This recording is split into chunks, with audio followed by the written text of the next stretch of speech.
boa tarde a todos. Um prazer estarmos todos juntos em mais uma semana.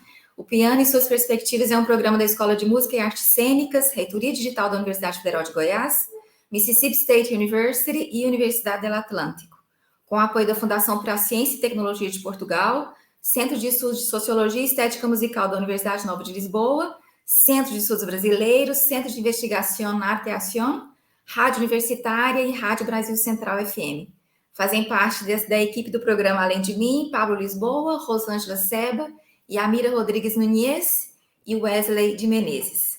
Hoje temos uma convidada muito especial, que é a Lu Araújo, empresária, curadora, produtora e uma das mais atuantes profissionais de cultura no Brasil.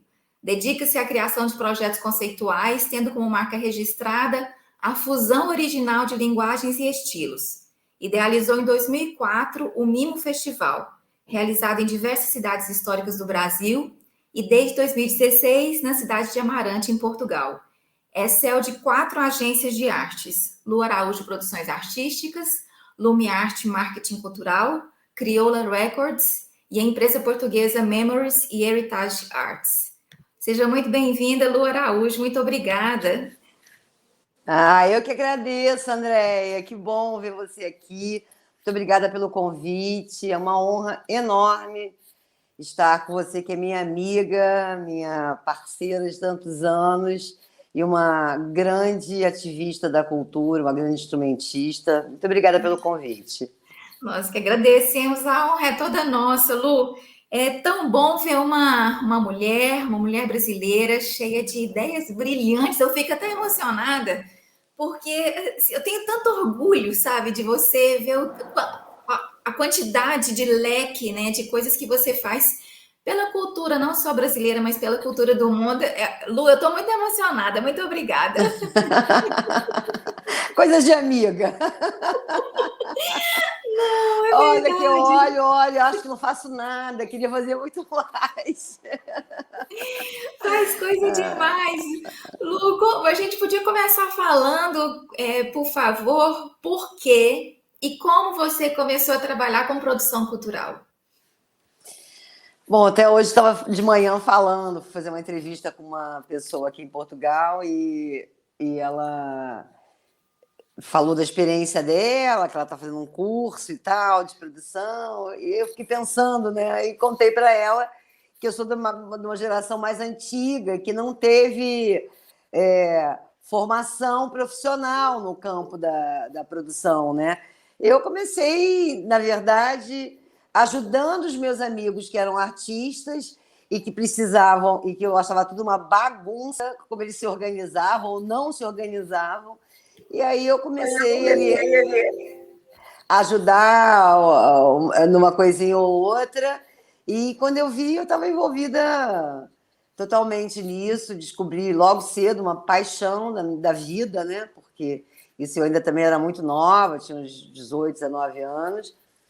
E não parei mais, não fiz nada além disso, além de trabalhar com cultura, né? E aí em várias áreas. Trabalhei com disco, trabalhei com shows, trabalhei com lojas de disco, enfim. E aí enveredei por uma carreira de empresariar e produzir artistas, até que no final dos 2000, no final dos 1998, 99, quase 2000, eu resolvi começar a apostar nas minhas ideias. Comecei a encher um pouco o saco, estava num processo... Eu sempre fui muito criativa também, né? Tinha muito inquieta nessa questão. Mesmo eu acho que, de alguma forma, eu uso isso para a produção também, né?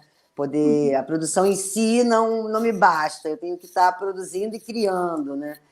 E aí eu resolvi apostar em projetos, entender mais sobre os benefícios das leis de incentivo, que começavam a ganhar força no Brasil nesse momento, e até que chegou em 2004 o Mimo, que aí eu acho que foi uma grande transformação na minha vida, porque ali eu depositei uma experiência de mais de 10 anos que eu já tinha no segmento, e pude trabalhar com outras coisas também que, de alguma forma, eu curto, né? Assim, essa coisa de juntar projetos com história, com memória, com questões identitárias, né? Enfim, e aí daí eu não parei mais. Foram muitos projetos, muitos mimos, muitas viagens, enfim. Você falando, né, Lu, sobre isso, todo esse sobre essa atuação, né, na verdade, que a produção cultural, ela exige vários entendimentos e um leque de atuação muito grande, né? Você não deixa de ser uma guardadora, né, da nossa cultura brasileira. Isso é uma coisa assim que poucas pessoas sabem fazer bem, né? Então, como esses projetos, né, você mesmo falou, né, que você é muito criativa, né? E seus festivais são únicos, tanto no Brasil como em Portugal. Eu queria saber, assim, antes de falar sobre essas diferenças, né, entre produzir um festival no Brasil e entre produzir um festival em Portugal, hoje esse festival Mimo, ele além de um festival, você tem o prêmio Mimo, ela tem a parte educativa que é incrível, né? E em várias cidades do Brasil. Você podia falar assim um pouquinho mais sobre esse projeto, por favor? Olha, o Mimo surgiu em 2004, mais ou menos, um pouco depois dessa fase que eu falei. O momento no Brasil era um momento também que permitia isso, né? A gente estava, o Gilberto Gil estava entrando como ministro da Cultura, eu participei desses encontros, eu não fazia política, mas né, tinha uma ligação com a área cultural que tem muita força também nesse ambiente político, e ele vivia desafiando assim, os encontros que ele dizia: nós precisamos ganhar o Brasil, precisamos ocupar outras regiões do Brasil, fazer com que a cultura circule e tal.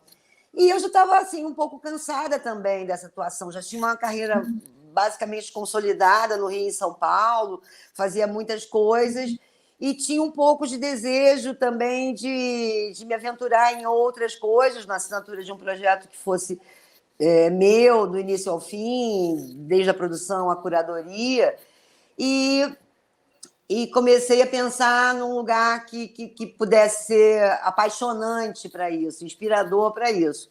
E aí cheguei em Olinda, eu sou filha de pernambucano, de uma pernambucana, aliás, eu sou filha de nordestinos, meu pai também é um paraibano, eu sempre tive muita relação com o Nordeste, e eu sentia nesse trabalho que eu fazia com os artistas, viajando e produzindo, a dificuldade que a gente tinha de fazer as coisas acontecerem no Nordeste. A gente viajava até muito mais para o Sul, para o Centro-Oeste, do que para o Nordeste. Então, um determinado tipo de música não chegava naquele ambiente. Eu juntei isso também com a percepção de que, todas as vezes que eu ia a Pernambuco e a Olinda, eu não conseguia visitar os patrimônios. Eu sempre gostei muito de fazer isso, né? De fazer visitas culturais. Eu estava de folga nessas cidades, eu ia procurar olhar os museus, as igrejas e tal. E Olinda era um caso assim que eu nunca conseguia achar uma igreja aberta quando eu ia. Eu consegui comer uma tapioca, tomar uma cerveja, mas, pô... Eu falei, bom, então vou juntar esses elementos todos. Ainda tem uma situação que aconteceu num carnaval, eu estava em Recife com o Zé Cabaleiro, que eu trabalhava como produtora dele, e eu fiquei hospedada numa casa de uma amiga em Olinda, e era aquele carnaval que não se dorme em Olinda, e eu resolvi sair para a rua, assim, de amanhecendo, muito movimento na rua. E quando eu cheguei na rua, fiquei observando o público, eu não estava bêbada, não tinha bebido, né? Eu tinha dormido, mas todo mundo muito animado. E aí eu vi uma cena, eu já contei isso milhões de vezes, mas que eu gosto sempre de contar, que foi um grupo de pessoas que eu claramente percebia que eram de Pernambuco, que eram talvez até de Olinda mesmo, bebendo uma cerveja, e um deles arremessou uma garrafa de cerveja na porta da Igreja da Sé. E aquilo foi assim, por um momento houve uma abertura assim no povão e tal, aquela quebradeira de vidro, mas eu fiquei tão indignada com aquilo, Andréia, de perceber como a gente não valoriza o que é nosso patrimônio, nossa história. Claramente, aquela pessoa, por mais alegre que estivesse, não percebia a importância do que tinha aquele monumento, aquele patrimônio. E aí eu voltei para a casa da minha amiga e disse, vou fazer um festival aqui. Juntei tudo isso, botei numa panela do imaginário, comecei ali a tramar, né? Como diz meu amigo, um crochê cósmico, me levou para Portugal para fazer uma temporada na casa da Maria João Pires com o Elomar. E aí eu fui parar em Évora. Quando eu cheguei em Évora, depois da casa da Maria João, fui para Évora e para Serpa. Eu cheguei em Évora, tinha o Encontro de Cidades Patrimônio Históricos da Humanidade, e estava lá a Luciana Santos, que na época era presidente da Câmara, ou seja, prefeita de Olinda, e eu não conhecia, não tinha nada, e foi nessa viagem que eu me aproximei dela. Contei para ela que eu tinha esse desejo, não tinha pouquíssimos amigos lá. Voltei para o Rio, ela falou, quero ver o projeto. 15 dias depois eu estava em Olinda, e aí começou essa história toda que hoje ganhou o mundo, mas foi juntando esses elementos. Então, o Mimo é isso, ele é um festival aberto, multigênero, não tem um gênero específico, e nem quero ter, não quero engessar ele, eu quero que a música... O processo curatorial envolve o quê? A qualidade da música que está sendo executada, seja ela clássica, seja ela instrumental, old music, eletrônica, não importa. O que importa é que a gente construa ambientes onde as pessoas possam conviver e ter experiências da música, experiências sensoriais de convivência com esses espaços patrimônio histórico, e que também possam apreciar uma música de qualidade, uma música que normalmente não chega com facilidade através dos veículos de comunicação, das rádios e tal. Daí eu fui desdobrando, criei regras, achava que era importante deixar um legado para essas cidades também, naquele momento para Olinda. Então, estabeleci que os artistas vinham tocar, porque tem um detalhe, o Mimo é todo gratuito, né? Ele é um festival de alto padrão, internacional, mas oferecido gratuitamente ao público. Então, eu achava também que isso para o artista era genial, porque muitos artistas desses também só tocavam em espaços com bilheteiras altas, né, com valores de ingressos altos, e comecei a exigir uma contrapartida deles, que é toca no Mimo, tem que dar aula. E daí o processo fui ampliando também, não é só isso, tinha uma coordenação didática feita com muita atenção, criei um curso de regência, convidei o maestro Isaac Karabchevsky para fazer esse curso. Trabalhei durante 6 anos com ele, trazendo uma orquestra à disposição de 15, 16 regentes do mundo inteiro que vinham fazer o curso, de graça também, sob orientação do Isaac.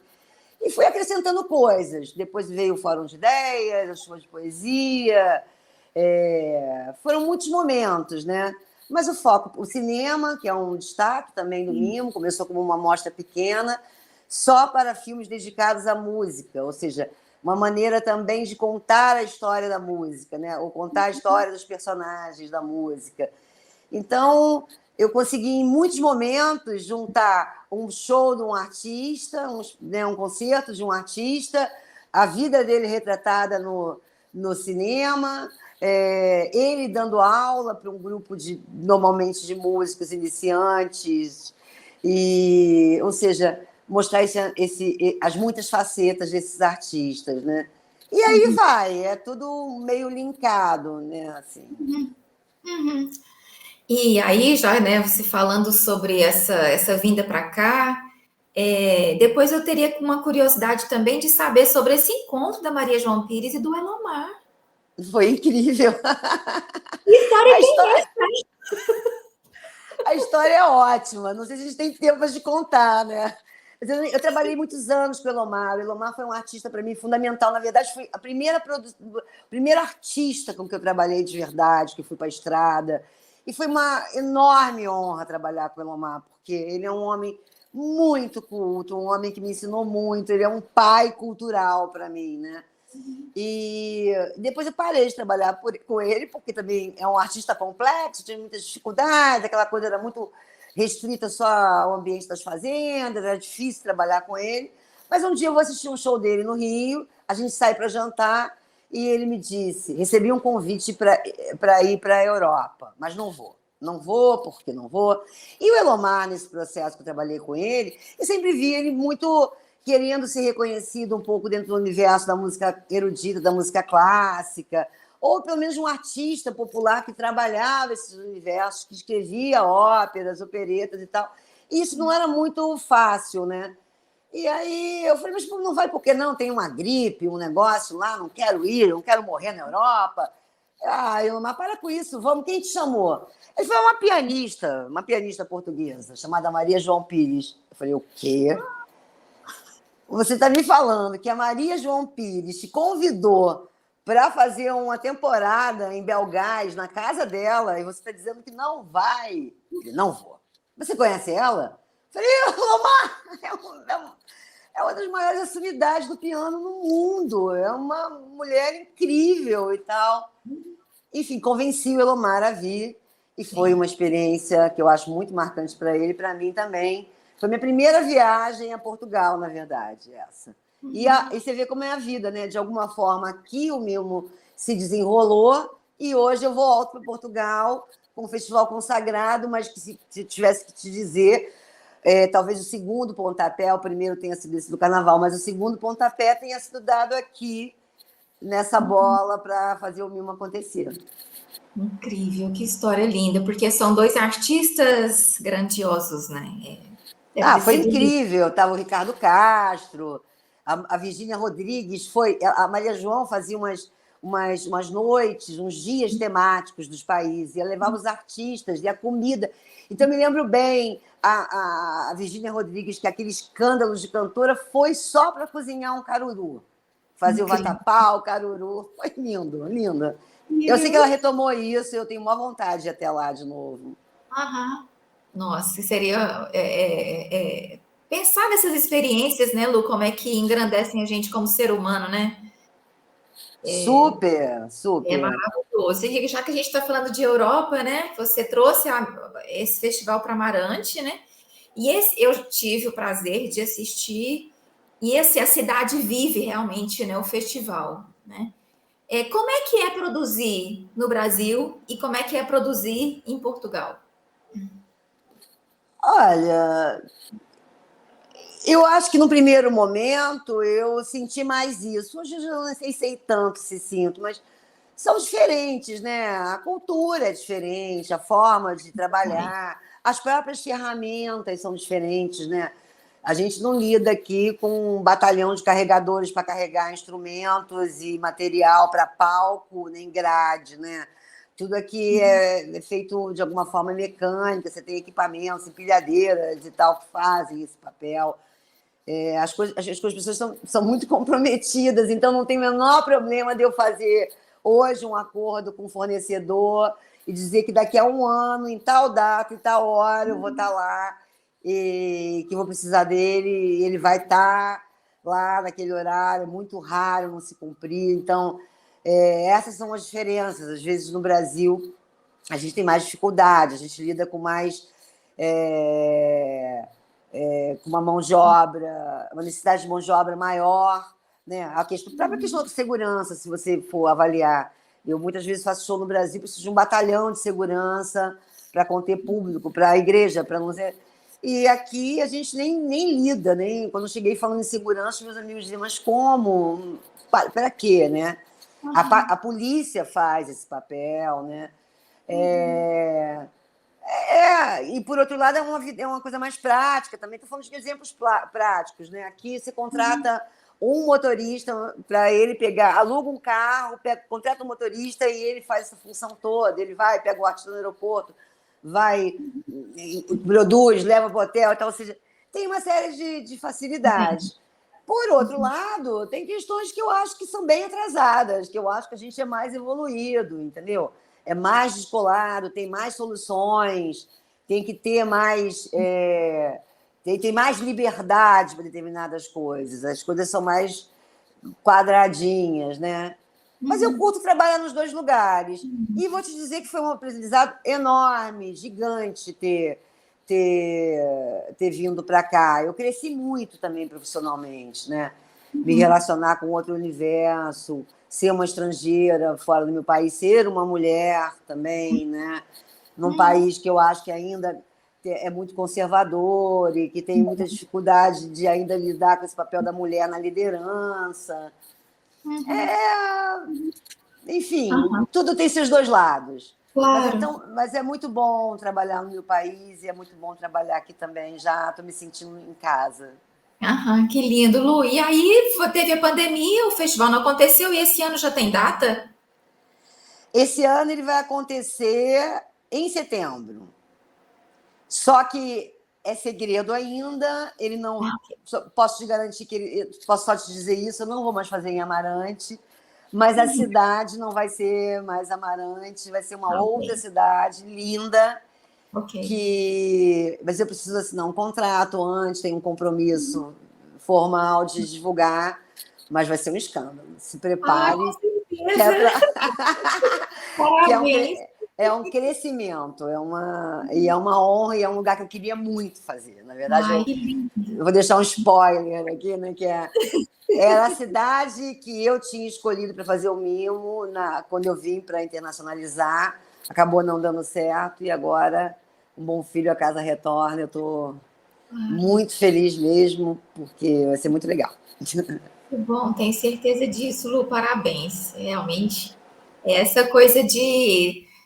Você falou uma coisa tão linda do crochê cósmico, né? Eu acho que é isso que continua acontecendo, né? Ah, super! Esse é um grande amigo que eu tenho aqui, Jorge Rui, que me disse isso uma vez e eu nunca mais esqueci.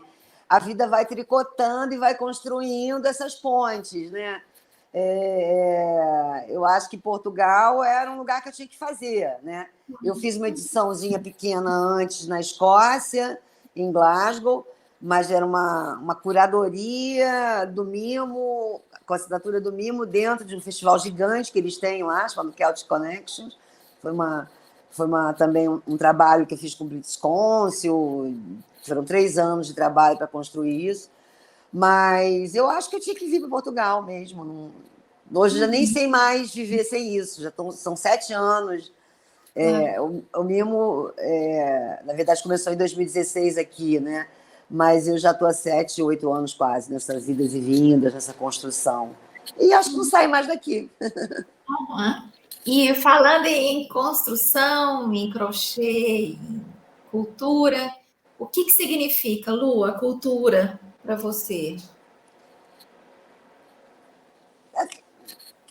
Cultura é a alma da vida, né? Assim, a gente diz que a gente tem alma, mas se a vida tem alma, é a cultura, né?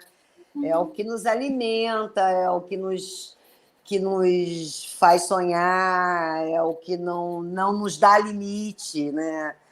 Então, para mim, a cultura é quase tudo que a gente vive, né? Tudo que está ao redor, tudo tem história, a sua própria história, essa roupa, esse colar, esse óculos, a sua vida, isso aqui. Então, eu até acho que por a cultura ser uma coisa tão intrínseca, tão nossa, ela às vezes nem é reconhecida, né? Pela sua importância dentro das nossas vidas, né? Ela, a gente consome cultura o tempo inteiro. Tudo é cultura, história, memória. Então, eu não saberia viver sem isso. Não imagino um mundo sem cultura, sem música. Claro. Nesses momentos que a gente está de cabeça quente ou que a gente quer um pouco de paz, onde a gente vai procurar isso? É na música, é na leitura, é na criação, é no passado, no que foi criado pelo outro. E tudo isso alimenta essa vida que a gente vive. Então, eu acho a coisa mais linda do mundo ter consciência do que é a cultura na minha vida e o que ela fez por mim. Então, acho que a minha vida teria sido uma tristeza se eu não tivesse ido trabalhar com cultura. Uhum, é. Não, e nessa pandemia, né, as pessoas mesmo elas falam, né? Puxa, todo mundo dentro de casa, o que que a gente foi procurar, né? O que cada um gosta mais, mas isso é o que está intrínseco em cada ser humano, né? Se ela gosta de ler um livro, ou um filme, ou uma música, isso tudo faz parte de uma vida que as pessoas às vezes estão tão dentro de uma redoma, né? que elas não conseguem visualizar essa cultura que você acabou de falar, que é tão linda e que faz parte de todo mundo, né? Todos nós. Ela é a cultura é companheira, né? Companheira. Uhum. Então, assim, acho que ela foi companheira de muita gente nesse processo, né? Uhum. Amenizou muito essa solidão que foi viver esses 2 anos, né? Nesse isolamento. E não só no isolamento, mas na tensão, né? De Uhum. uma hora para outra ver o mundo todo se desfazer, né? Uhum. E essa iminência da proximidade com a morte, de saber que qualquer um de nós podia morrer a qualquer momento. A gente sabe disso, a gente nasceu sabendo que vai morrer, a gente nasce sabendo que vai morrer, mas a gente nunca. A gente pelo menos tenta evitar essa conversa, né? Uhum. E eu acho que, além da questão da morte, teve o tipo de morte, né? É. Um tipo de morte meio estúpido, violento e em Uhum. série. Foram muitas perdas, né? Então, eu acho que a cultura foi companheira Com de certeza. muita gente. É claro, concordo perfeitamente com você que essa coisa da percepção da cultura mudou e eu espero que Uhum. tenha vindo para ficar para muita gente, né? Com certeza. E eu vou agora aproveitar esse gancho que você falou sobre Glasgow, né, na Irlanda. Você esteve lá trabalhando, você também foi convidada para falar em Nova York. E esse seu trabalho, Lu, né, como eu falei inicialmente, é tão importante essa oportunidade que você nos dá para nós ouvirmos tantos artistas do mundo inteiro, né? Você consegue colocá-los no palco e a gente ter essa oportunidade, né? Não são tantos festivais assim que acontecem no mundo inteiro com essa variedade que você nos proporciona, né? É, como é que você se vê nesse trabalho? Você se vê como a Lu que você falou, que isso já faz parte de você, mas você sabe dessa importância que você gerencia para tantas pessoas no mundo inteiro, Lu? Ah, André, eu nunca. Eu nunca fiz isso. Eu não me dediquei às coisas que eu me dedico para chegar em algum lugar e ter Não, com algum tipo de certeza. reconhecimento, né? Eu sempre quis fazer o meu melhor, também, de alguma forma, estimular o outro para que faça o seu melhor, né? E muitas vezes dar condições para que esses artistas também possam fazer coisas incríveis e mostrar a sua arte em vários ambientes. Eu fico feliz assim de ter esse reconhecimento. Acho que alimenta, claro, não posso dizer, não dá para não ter vaidade, nem que seja pouca, né? Eu fico feliz de poder falar sobre isso, mas acima de tudo, eu fico feliz de ter conseguido vencer muitas batalhas e muitas dificuldades para chegar aqui. Fico feliz de não ter desistido disso, entendeu? Porque em muitos momentos eu disse, ai meu Deus do céu, acho que está na hora de parar. E eu espero ter muita energia para não parar, porque é uma luta diária fazer o que eu faço. É, fazer um festival desse tamanho e outros tantos trabalhos que eu faço, que são sempre coisas meio à margem, né? Eu poderia ter um festival de jazz ou um festival de música pop, ter uma bilheteria gigante, estar sorrindo por aí, tirando foto com artistas publicando em rede social. Então, não faço isso, né? Eu faço um festival que a prioridade é o outro, é um festival para o outro. A questão da gratuidade, ela não diz só a respeito à questão da falta de recursos, ela está falando de oportunidade, de estimular o outro a ter a oportunidade de conhecer coisas novas, né? E poder se alimentar disso. Então, assim, foi uma experiência rica, tudo com muito trabalho, é um trabalho insano, eu trabalho bastante, às vezes fico longe dos amigos, né? Você sabe aí, da própria família, estou aqui em Portugal, minha família está no Brasil, mas eu acho que tudo isso é bem importante. E acho que, às vezes, por exemplo, quando eu estive em Nova York, eu fui falar no ISPA sobre o mimo, a grande surpresa e a grande sensação assim, que eu tive quando eu saí, das pessoas virem falar comigo, é: nossa, como é que você consegue manter isso e com esse padrão? Eu acho, eu não tenho varinha mágica, né? Eu faço evento em igreja, mas aquilo não é milagre, né? Então, assim, é trabalho, é poder de convencimento, é mostrar para essas. Eu lido também com essa questão do patrimônio, que é uma questão complexa, né? As pessoas têm muita dificuldade de entender o valor disso. Eu acho que um conforto na Europa, se você quer saber da diferença entre Brasil e Europa, como você me perguntou, é esse. Aqui existe uma consciência muito grande do valor do bem patrimonial, da história, né? Basicamente, essa é uma constituição elementar dentro dos países da Europa, né? Existem programas específicos hoje, vários desses dos fundos europeus voltados para isso, inclusive o Mimo se beneficiou de alguns deles. E no Brasil isso é uma luta. Às vezes eu chego para falar sobre isso, tá falando de velho, de coisa mofada, né? No Brasil, às vezes eu tenho dificuldade de me relacionar com esses espaços porque eles querem preservar a grama. Não querem que ninguém sente na grama, que ninguém pise na grama, mas estão pouco se lixando para um imóvel incrível que precisaria estar ali, que poderia ser um ambiente de construção e tal. Então, eu lido com coisas que são duras, mas talvez seja por isso também que eu tenho mais estímulo de fazer. Eu acho que eu encontro muita gente na academia falando sobre patrimônio, sobre a importância do patrimônio cultural no Brasil e no mundo, mas eu encontro muito pouca gente no setor de produção artística ou artística olhando para isso com esse carinho e com essa importância. Então, de alguma forma, eu levantei essa bandeira e estou indo.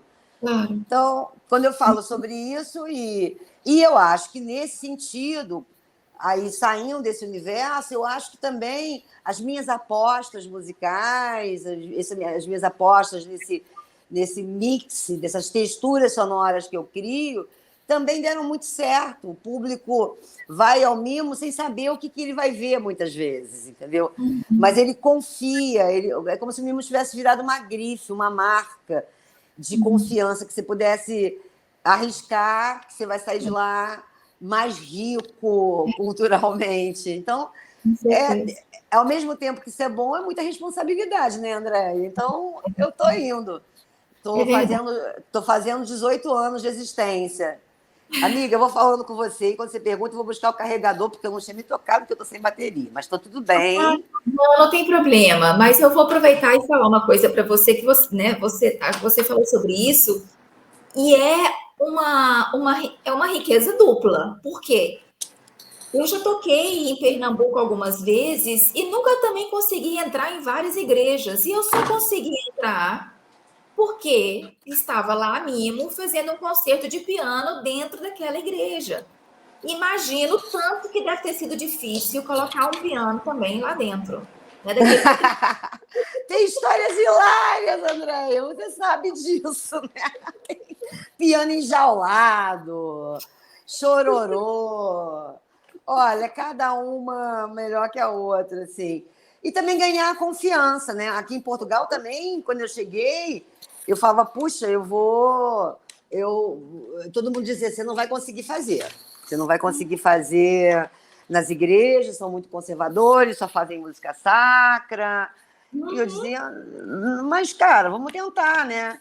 E fui andando, fui ganhando confiança dos padres, mostrando para eles que a gente pode fazer piano, que a gente pode fazer música instrumental, que a gente pode fazer outras coisas e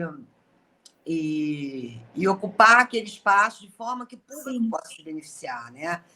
E até conviver e passar até a respeitar mais o aspecto da religião. Daquilo ali não precisa... Ele pode continuar sendo um tempo sagrado, mas ele precisa ser compartilhado. E, olha, eu acho que isso no Brasil, principalmente, porque a gente tem muito poucos equipamentos culturais, mas em qualquer lugar do mundo, sabe? A sensação é que naquele ambiente é diferente de um teatro, sabe, André? Tem essa sensação, todo mundo é igual. Essa questão de ninguém ser melhor do que ninguém, da própria estrutura que o mimo não exige nenhuma formalidade, você não precisa de entrar interno, de gravata, você entra como quiser, só tem que respeitar a música. E se respeitar. E aí eu acho que isso também foi sendo visto pelos padres e pelas irmandades. E aí eu construí muitos amigos, né? Inclusive nesse ambiente também.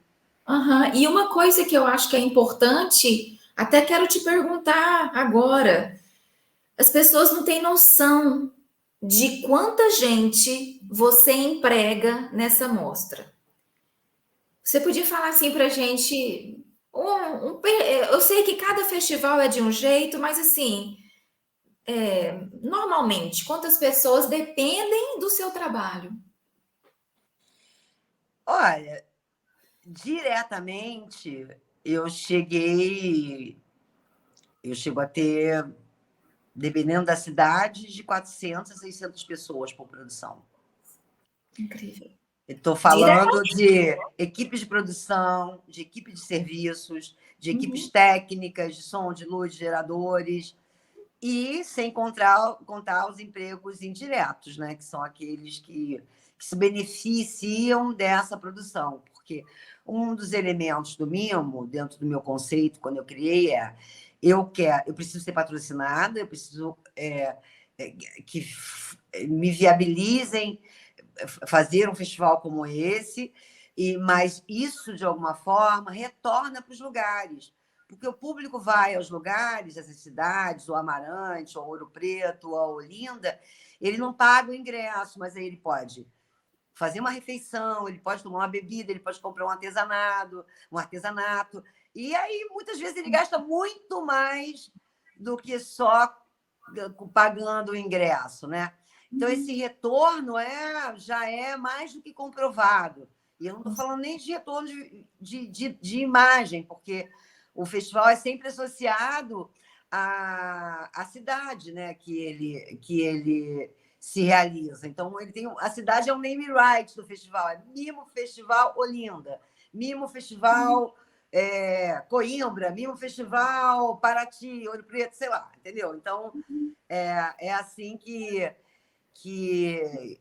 as coisas acontecem. Então, eu acho que é um festival que beneficia muita gente. E fora os trabalhos, esses indiretos, a gente criou uma cena, eu tenho certeza disso hoje. Uma cena de música, de amor à música instrumental, por exemplo, e à música clássica em Pernambuco. Diversos grupos novos surgiram a partir disso. O Prêmio Mimo revelou tantos nomes importantes da música brasileira. Está aí o Amaro Freitas, é um artista que saiu do Mimo Festival, João Camareiro, olha, nem tenho todos os nomes, mas vários artistas que passaram pelo Mimo, Salomão Soares, que de alguma forma entraram, foram contemplados, receberam o prêmio, hoje são grandes nomes da música instrumental.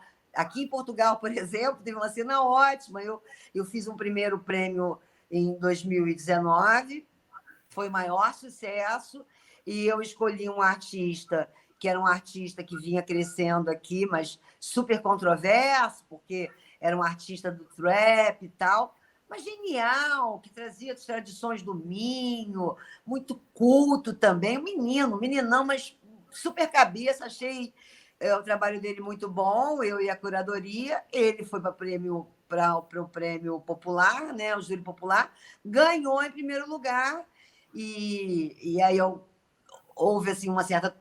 Alguns torceram um bico, outros disseram, não, que incrível apostar esse menino ganhar. E hoje ele é o maior fenômeno do hip-hop aqui em Portugal. Está em todos os grandes festivais. Todos. Então, assim, isso assim, só para te dizer que como vai essa questão do incentivo, né? De iniciativas como essa, como podem ser importantes para um artista, né? Assim, Então, acho que o festival, eu sempre entendi festival como um lugar para mais do que aquela turnê que você faz, sabe? Eu gosto sempre quando um artista me propõe alguma coisa que não seja o que ele está fazendo, porque acho que o festival tem esse caráter, mas acho que ele também tem esse lugar de revelar, de dar Claro. espaço para o outro. E eu fico feliz porque eu aposto nisso direto. Posso botar um Herbie Hancock com um artista novo e isso ser normal e apreciável pelo público, né? É incrível, porque as pessoas não têm noção, né? Assim, além da quantidade, do contingente de pessoas que dependem de você diretamente e indiretamente, né? Além dessas pessoas que você acaba descobrindo, né? E isso é muito importante. Isso é muito importante. Mas é isso, não dá também fazer um trabalho como esse sozinho, porque Uhum. você pensa, esses lugares também, a maioria desses lugares que eu faço, não são lugares que foram preparados para serem espaços de produção ou geração de cultura, né? De apresentação de cultura. Então, quando eu vou fazer numa igreja, eu lido com todo, primeiro, uma delicadeza gigante, né? Eu formei equipes nesse sentido. Eu trabalho há 17 anos com o mesmo iluminador. Eu vou trabalhando equipes e vou construindo parcerias e elas ficam, porque já sabem como é que são as regras. Tudo é muito cuidadoso, tudo é muito respeitoso. Não pode, isso não pode ser uma Disneylândia, entendeu? É, do patrimônio. Isso tem que ser uma coisa que é respeitosa, que não enfeie as cidades. O festival não pode nunca chegar cheio de ferros, palcos e tal. Então, são sempre coisas que eu fui aprimorando, olhando, vendo. Então, fui formando equipes também. Em Olinda, eu tenho pessoas que trabalharam comigo como assistentes e hoje são chefes de equipe. Minha primeira assistente em Olinda, a Malu Allen, Malu hoje maravilhosa! hoje uma das pessoas de um quadro bem importante da Rede Globo. Então, assim, veio para o Rio, me perguntou no primeiro ano mesmo, olha, você... Eu perguntei, na verdade, tem interesse pelo Rio? Eu tenho. Inclusive estudar. Falei, então, se for, vai estar empregada. Então, e aí muita gente passou pelo festival e muita gente se formou um pouco também nesse horizonte. Isso eu acho que é bom, porque você vai multiplicando ideias, né? Que lindo. Nossa, E você é uma aprendizado, inspiração. né? É, mas você é uma inspiração, Lu, porque você bebe de uma fonte e você não fica só para você, né? Você espalha isso para todo mundo. É incrível. Não é, não, Cara, as pessoas não são tão generosas assim. mas eu me sinto apenas um canal disso. Eu acho que tem alguém aqui atrás que passa por mim que vai para o outro, entendeu? E a vida é um pouco isso, né? Com certeza, a gente tem que partilhar. Estamos aqui para partilhar. Mas é muito lindo da forma como você faz isso tudo, né? É maravilhoso. E agora a gente vai. Eu queria saber sobre uma outra parte, né, do seu sistema de trabalho, que também é com pesquisa. Você já lançou projetos de filmes, de livros, né, de CDs, como o Mundo Pixinguinha e a série Pixinguinha. E aí é um trabalho lindo. Eu ouvi aquele CD assim na primeira vez, 3 vezes. É um trabalho fantástico. E aí me veio assim à mente várias situações. Primeiro, porque era muito difícil ter acesso à obra do Pixinguinha. Como é que você lidou com a família? Como é que foi tratar essa obra, né, desconhecida para chegar ao produto final, Lu? Por favor. Olha, cara, Pixinguinha foi também um encontro, sabe, super importante na minha vida. Uhum.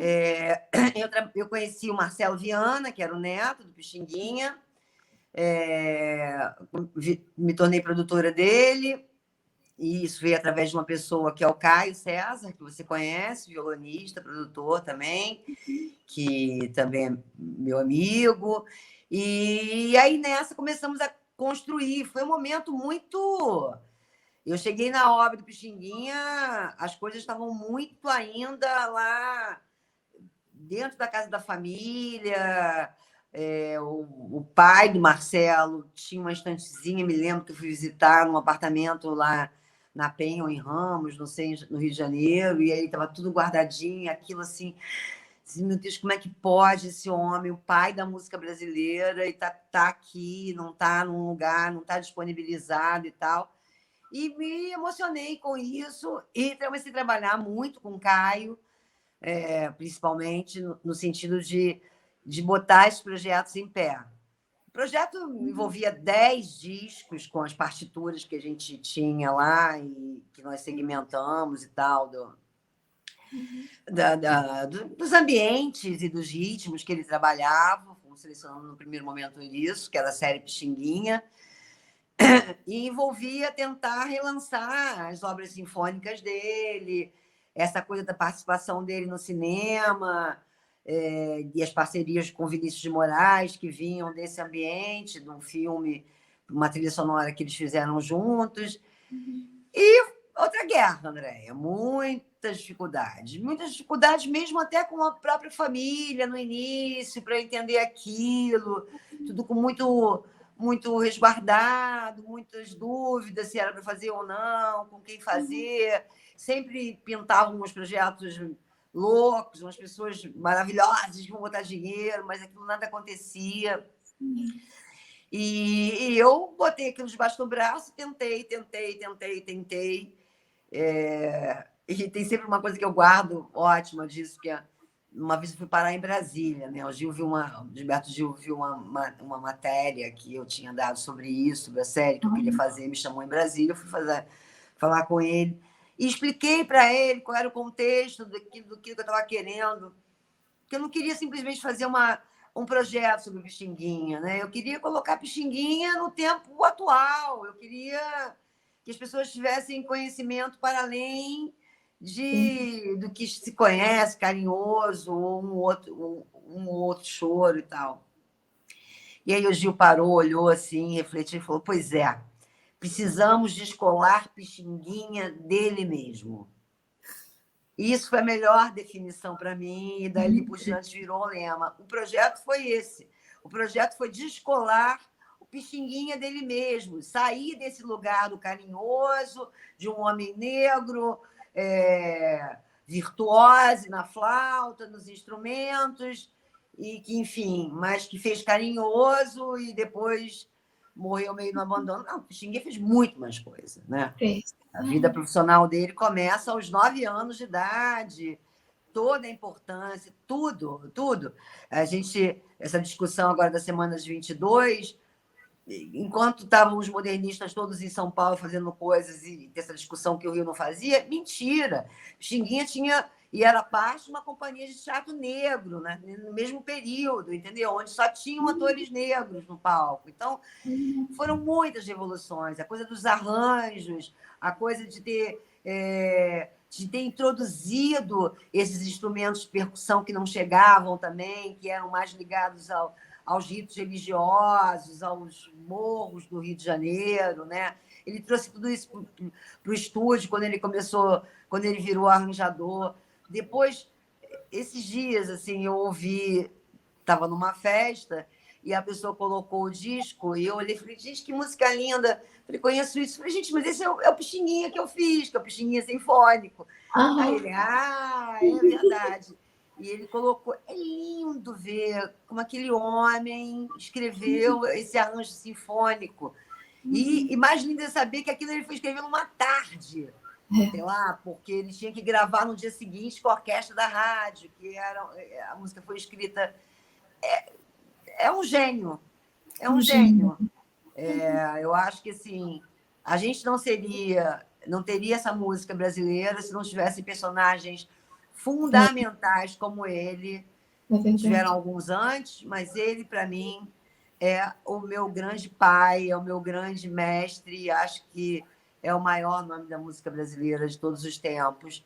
Aí, depois a gente pode falar de Villa-Lobos, de Radamés, de Tom Jobim, de muitos outros desses, mas Pixinguinha foi gênio e deixou aí um legado gigante, que as pessoas precisam conhecer mais. Então, foi uma honra fazer, foi bem difícil fazer.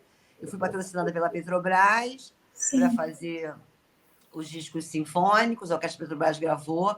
Foi o último trabalho do meu querido maestro Silvio Barbato, meu amigo e irmão. Quando a gente ia lançar, ele não chegou nem a pegar o lançamento, porque ele morreu num desastre aéreo da Air France, né? Mas ele se dedicou muito a isso, ficou louco com esse trabalho, revisou todas as partituras, descobriu vários segredinhos do Pixinguinha, como ele escrevia. Depois eu fiz o Sinfônico Popular, que eu gravei com a Orquestra Sinfônica do Recife, e com o meu querido Oscar Bolão, Carlos Malta, e outras pessoas que aí falam dessa obra popular mais sinfônica dele. E fiz o Pixinguinha no cinema, que é essa trilha sonora do filme que ele fez, chamado Sol sobre a Lama, que era um filme do Alex Vianney, que 5 músicas são em parceria com Vinícius de Moraes e que tem coisas lindas, assim, lindas também. E aí trouxe para esse ambiente do mais moderno, gravei com os arranjos todos originais, mas trouxe Céu para gravar, trouxe Diogo Nogueira, Elza Soares, Jade Macalé, Mariana de Moraes, Marcelo Viana, enfim, um monte de gente. Que legal, Lu. E agora é uma pergunta assim mais pessoal. Você conseguiu fazer a obra dele que estava desconhecida ou ainda tem material que a família ainda não Bom, entregou? eu acho que tem muito material, porque, na verdade, a família depois depositou isso no Instituto Moreira Salles. Sim. Alguns anos depois, a Moreira Salles comprou essa obra da família e está resgatando lá está estudando e vendo, entendendo, partiturando tudo, atualizando o material. Tem muita coisa, né? Mesmo que já está divulgado, merece ser melhor visto. Eu fiz uma exposição gigante sobre ele no CCBB de Brasília e acabei não conseguindo circular com ela. Eram 12 salas.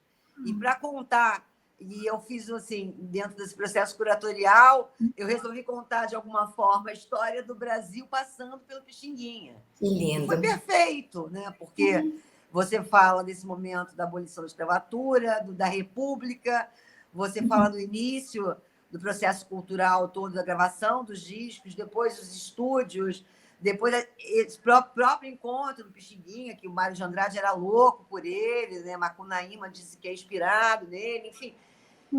Eu passei pela música brasileira toda, todos os grandes discos que ele trabalhou, né? Como arranjador ou como músico. Enfim, esse trio, né, dele com o João da Baiana e o Donga, né? Essa santíssima trindade da música brasileira. Então, tem muita coisa que merece ser melhor conhecida. Acho que eu tenho vontade de ter energia de botar essa exposição de novo no ar e circular pelo Brasil e pelo mundo. Isso que eu queria te perguntar, se você tem isso, assim, se tem algum ano que você pretende se dedicar a isso, né? Porque merece. Eu preciso ter tempo, né, Andréia? E ter tempo, ter dinheiro. Então, porque dá muito trabalho fazer isso. Mas eu quero voltar.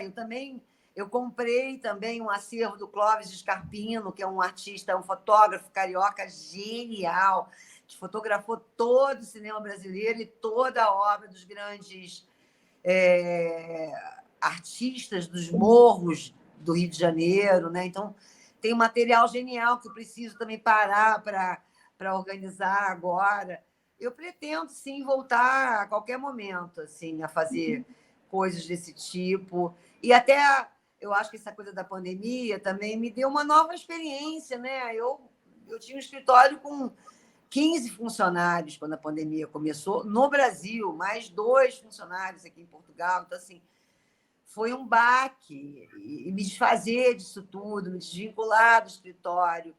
De alguma forma, eu me sinto mais leve agora e também buscando trabalhar mais com setorização, delegando áreas, e isso vai certamente me permitir cuidar de outras coisas que eu, como Pixinguinha, e outras tantas coisas que eu ainda quero fazer. Tem meu selo, que está parado, né? Eu tenho Crioula Records, eu fiz 6 discos e ganhei 3 prêmios da música brasileira, sabe? Então, Eu fiz um filme também sobre Pixinguinha, um curta-metragem, que chama Nós Somos o Poema.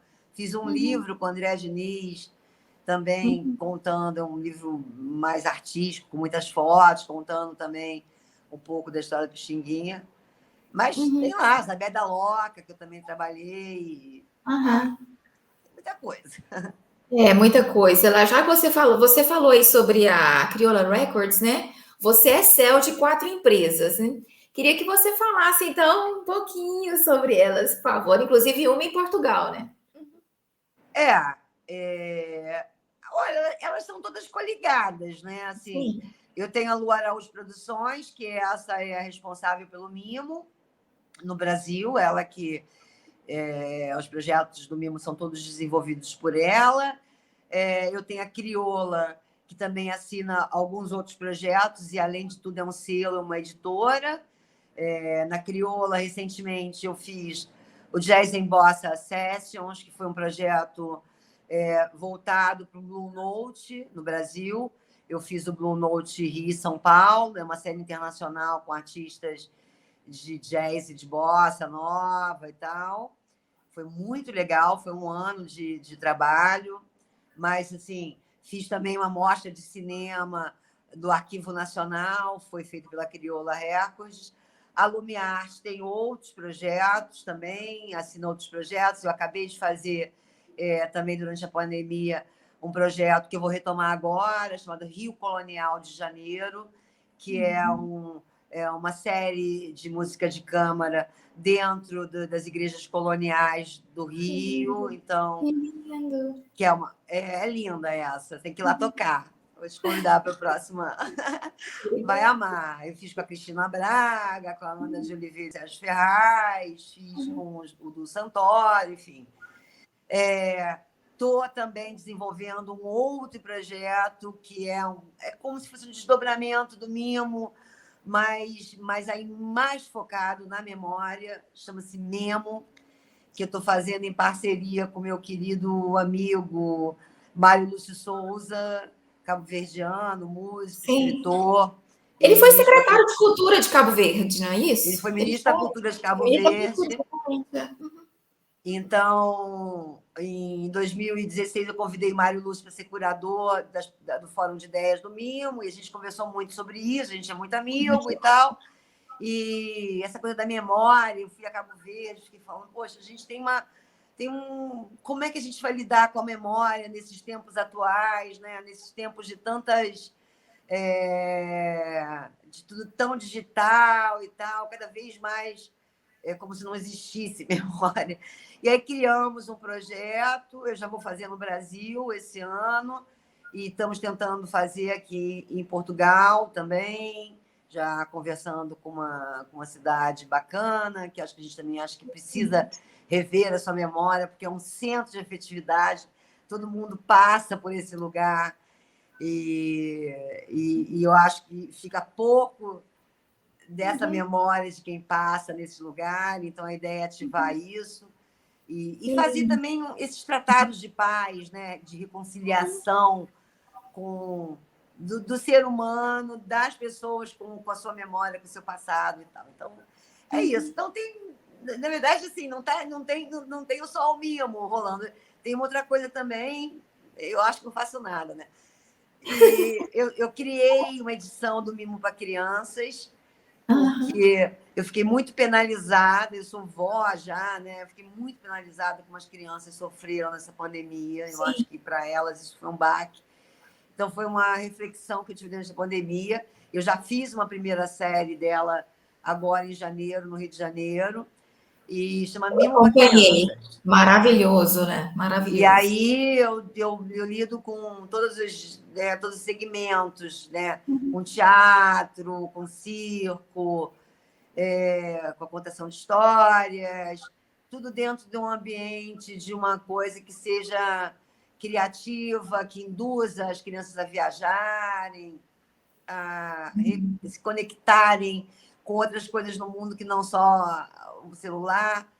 Então, também tenho edições desse ano no Brasil, em Vitória e São Francisco do Sul, uma cidade de Santa Catarina já certas, em novembro. Enfim, Que lindo. É É a minha muito trabalho. e sem Lu, equipe, né?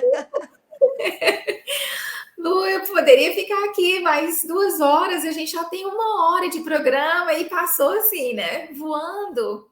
Mas eu quero te dizer, assim, com toda a minha alma, que antes de nós sermos amigas, eu tenho tanto orgulho de ter você nessa existência, de estar fazendo, de ser essa pessoa, né, que multiplica os espaços, multiplica os lugares, se preocupa com a memória de um povo, se preocupa com os talentos, né? Então, eu só tenho gratidão por você existir e na minha vida também. Ai, amada, você é tão linda.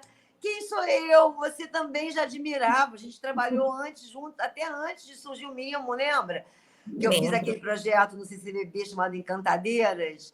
E lembro, claro. eu trouxe as encomendadeiras de almas de Correntina, que você tinha aquele projeto, né, Sons do Cerrado. Nossa, você é uma pessoa também que está falando o quê de mim? Quando eu vim a Portugal, uma vez que a gente se encontrou aqui, lembra? A gente já estava Lembro, falando também de fazer o mimo aqui. E eu fui ver lembro. seu concerto lá na CCLP, né? Então, ou seja, cara, a admiração é mútua, saber, né? Eu vi o grande número de conexões que esse programa tem. Nem tinha me falado tudo isso, que importância. Eu fiquei aqui, nossa. Eu acho que podemos dizer que somos pessoas felizes, primeiro, por sermos amigas e porque o crochê cósmico da vida nos uniu. Eu sei que a gente não se encontra toda hora, mas eu sinto que isso é verdadeiro. E que somos mulheres e produtivas e que fizemos só uma parte das coisas que ainda vamos fazer na vida, né? Com certeza, Lu, quero você sempre assim. A gente fica muito tempo sem se falar, mas é como se a gente tivesse falado ontem, né? E isso aquece o coração da gente. Muito obrigada por tudo que você faz e por essa entrevista maravilhosa, cheia de inspiração para tanta gente. Tenho certeza. Obrigada, Andréia. Quem quiser conhecer mais, é só procurar as redes sociais do Mimo também, né? O site é mimofestival.com. E aí, Facebook, Mimo Festival, então é só olhar lá. E se quiser Ah, mandar mensagem, pode mandar alguma coisa por lá também. Estou e aqui. mais uma pergunta, porque é um sonho de consumo de todo artista ser produzido pela Lu Araújo, né? Como é que é essa curadoria? As pessoas podem te procurar ou você escolhe a maior parte dos seus. Não, imagina, eu super recebo coisas e quero que me proponham. Eu escolho a textura. Às vezes eu adoro trabalhos, mas essencialmente aquele ano não dá, porque tem uma camada ali de artistas que não dá. Mas, assim, de um modo geral, eu ouço tudo que me mandam, eu tenho atenção e sempre que posso, às vezes não consigo fazer naquele ano, faço depois. Podem mandar, devem mandar. O Mimo é um espaço para isso. E esse ano eu vou abrir os prêmios também. Daqui a pouco eu vou comunicar toda a programação, todas as datas. Os festivais todos acontecem no segundo semestre, resolvi por causa da pandemia. Mas podem me procurar nas redes sociais. O meu Instagram é luaraújo2. Então, é isso. Estou por aqui, estou na área. Maravilha. Mimofestival.com. .com. Lu, muito obrigada de todo coração. Maravilhosa. Um beijo grande e até breve. E até sempre. Tá Um bom, beijo. querida. Parabéns pelo trabalho aí. Obrigada pela Tá bom, você oportunidade. também. Nós que Para agradecemos. os ouvintes, um grande abraço. Espero estar com vocês em outra situação em breve, mais presencial, né? Mais Tchau. presencial, com certeza. Obrigada, Lu. Um beijo grande. Tchau. Tchau. Muito obrigada pela presença. A Lu Araújo realmente é uma pessoa que nos inspira, né? Pelo ser humano que ela é, pelo trabalho que ela desenvolve, pelos caminhos, né, que ela percorre e deixa a marca dela. Então, muito obrigada a todos vocês pela presença. Esse é um programa da Escola de Música e Artes Cênicas com a Reitoria Digital da Universidade Federal de Goiás. a Mississippi State University e a Universidade do Atlântico, com apoio da Fundação para a Ciência e Tecnologia de Portugal, Centro de Estudos de Sociologia e Estética Musical da Universidade Nova de Lisboa, Centro de Estudos Brasileiros da UFG, Centro de Investigação Arte e Ação, Rádio Universitária e Rádio Brasil Central FM. Muito obrigada e até a próxima semana.